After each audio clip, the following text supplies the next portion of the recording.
Shabbat Shalom. This week's parasha is Parshat Emor.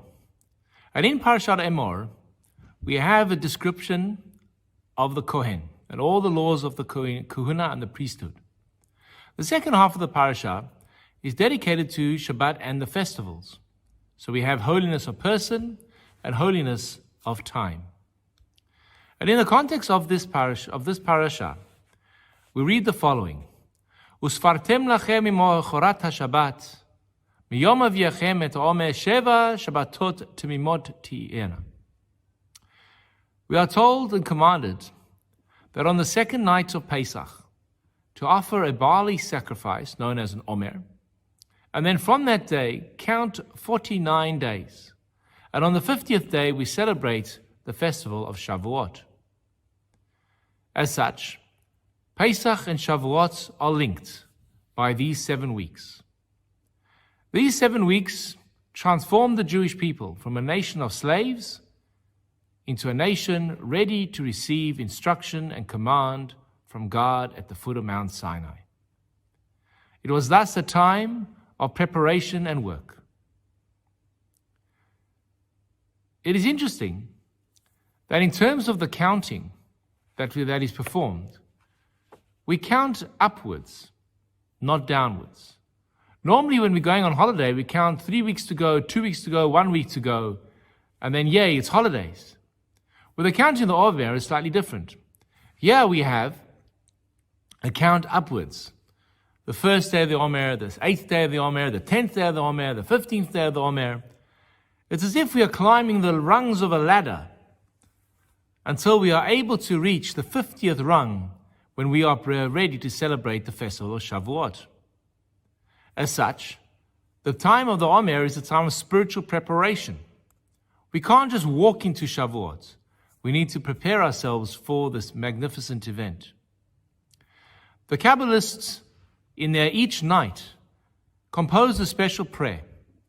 And in this prayer they said, today is the X day of the Omer, and on this day I'm going to work on a certain character trait or spiritual trait within myself. This happens on a day-by-day rotation.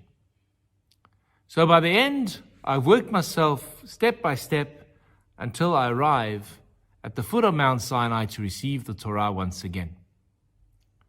If anything, this is supposed to be a happy time of the year. Escape from Egypt and traveling towards Mount Sinai. So therefore, those of you watching the video will immediately say, wait a second, Rabbi, what's going on over here? Did you break your razor? No. The reason for not shaving this week is that the Omer is also a sad period in Jewish history. And the reason for this, for the mourning, or the customs of mourning, I'll explain. The Talmud tells a story that in the aftermath of the destruction of the Second Temple, there was an attempt to revive Jewish independence in the land of Israel. This was known as the Bar Kokhba revolt. Bar Kokhba received spiritual support from the great sage Rabbi Akiva.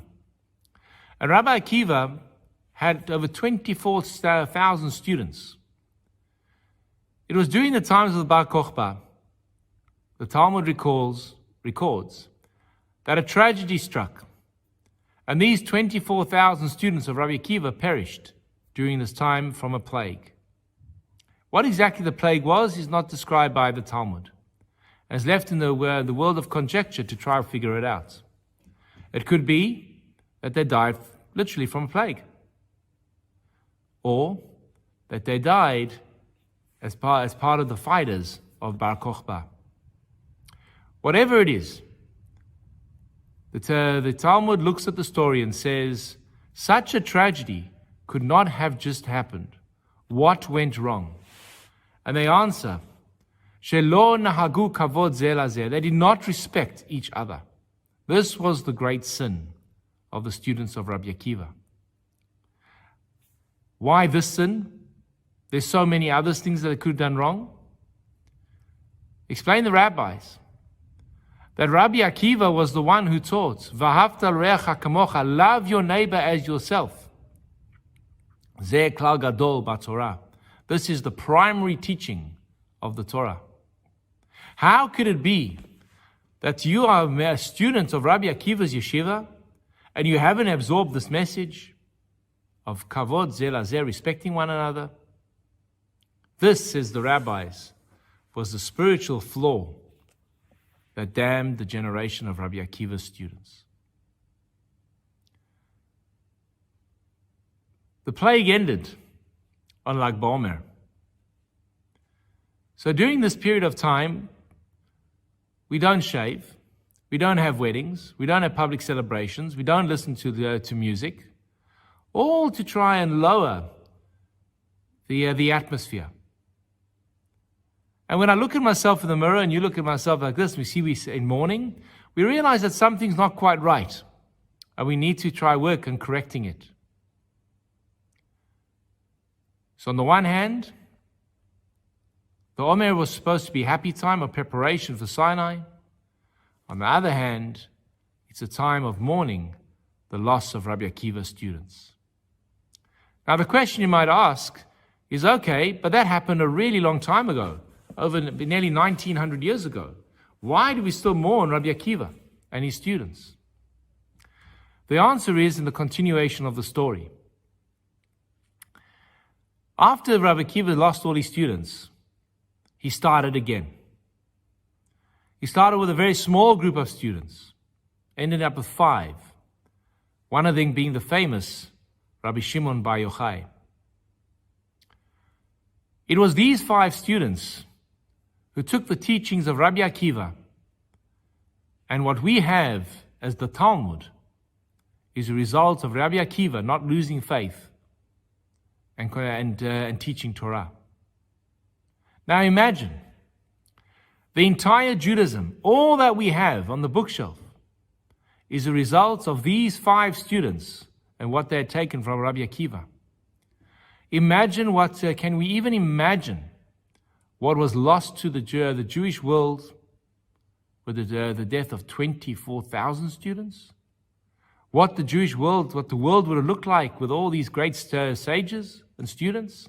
Had they absorbed the lessons of V'ahavta l'reacha kamocha, love your neighbors yourself, respect one another? Imagine the world that would have been, but wasn't.